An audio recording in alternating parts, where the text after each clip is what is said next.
Conversábamos en el editorial de hoy sobre un tema importantísimo que es la inteligencia artificial en función de la diplomacia, de la democracia, cómo mejorar los sistemas de gobierno, pero también en las áreas de la industria, de la tecnología, particularmente en el mundo de la economía, en el empleo y en la educación. Vimos lo útil que fue durante la pandemia, ya al inicio de estos proyectos de inteligencia artificial.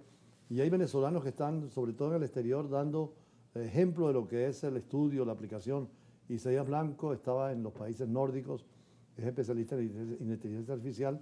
Precisamente va a estar el sábado en la ULAC, la Universidad Latinoamericana del Caribe, con la Academia Internacional Euroamericana, para hablar de este tema, porque cómo aplicarla en el caso nuestro, la diplomacia y en las relaciones internacionales, pero también en la medicina, de la cual vamos a hablar. En este caso, ¿cómo es tu currículum, tu experiencia en esta materia de venezolano en los países nórdicos? Señor Pineda, gracias una vez más por la invitación. Desde febrero del 2024, cuando tuve la oportunidad de estar con usted, hasta la fecha ha ocurrido muchísimo. Ya no me encuentro en Finlandia, ahora resido en Polonia. Por cosas de la vida, aquí en Caracas tuve un accidente y me hizo pivotar de la inteligencia artificial a la inteligencia híbrida sin renunciar a los modelos predictivos para mejorar y para recuperar el 100% de mi cognición. Inteligencia artificial, modelos híbridos y incorporar la inteligencia artificial a lo tradicional, ¿cómo hacer? Sí, bueno, es que lo primero que nosotros tenemos que entender son los procesos cognitivos de nuestro cerebro. Tenemos que entender que hay procesos de cognición, cuál es el proceso atencional, de percepción, cómo nuestro cerebro es capaz de procesar, almacenar, retribuir la información, memorizarla para luego aprender. La inteligencia artificial, como ya lo hemos conversado a lo largo de bastantes intervenciones, está construida con amplios volúmenes de datos y está inspirada en los modelos cognitivos de la humanidad, ahora del ser humano. Ahora lo importante de la aplicación de la inteligencia artificial o de los modelos predictivos sirve para la economía, para la salud, para las ciencias sociales, para la gobernanza. Es una herramienta que sirve para mejorar, y aquí es donde quiero hacer algo con bastante hincapié. La inteligencia artificial no puede reemplazar el proceso cognitivo humano.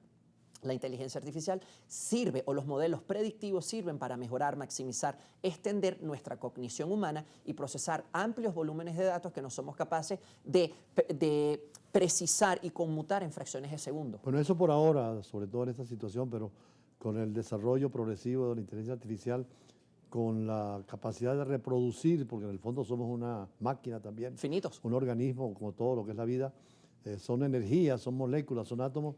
No podría llegarse inclusive ya a tener sentimientos más allá o de interpretar los sentimientos más allá de lo cognitivo. Es una pregunta bastante interesante lo que usted señala, señor Pineda. Hay mecanismos y hay algoritmos y modelos de Machine Learning que sirven para hacer un análisis de sentimientos.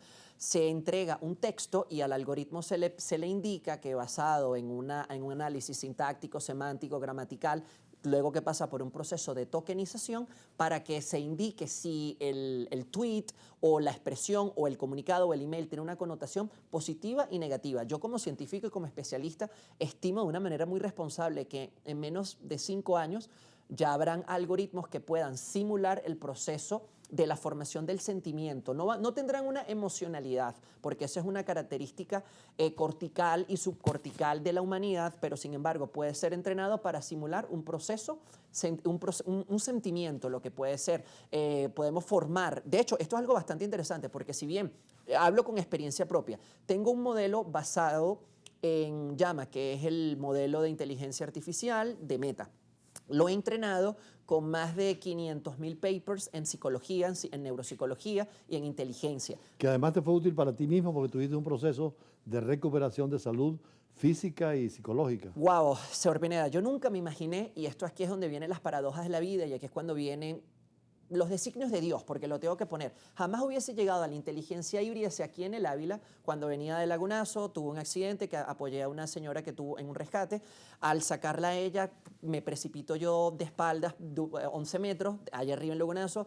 Le presté los primeros auxilios, puse en conocimiento todo mi ser en artes marciales, la dejé en un resguardo seguro y cometí la imprudencia de bajar a pie, porque cuando me preguntaron los oficiales de Imparque si tú estás bien, la adrenalina, la emoción, no, yo estoy bien cool. ¿Qué pasa? Que cuando vengo bajando más o menos por las alturas de la Cruz del Ávila, ahí ya el edema, tuve un impacto entre la vértebra número C6 y la T2, más o menos como de este tamaño, y eso condujo a un desplazamiento medular, con daño cerebral, perdí las funciones cognitivas, llegué y yo quiero hacer, y le quiero decir de una forma muy responsable que la intervención médica de los doctores de la clínica metropolitana aquí en Caracas me salvaron la vida. El doctor Nerio Leal y el doctor Serpa fueron unas manos que mandó Dios. Sin embargo, cuando yo llego, y perdón o sea, hasta me pongo un poco emocional con esto, nunca lo había contado y bueno, usted me pregunta y yo lo respondo.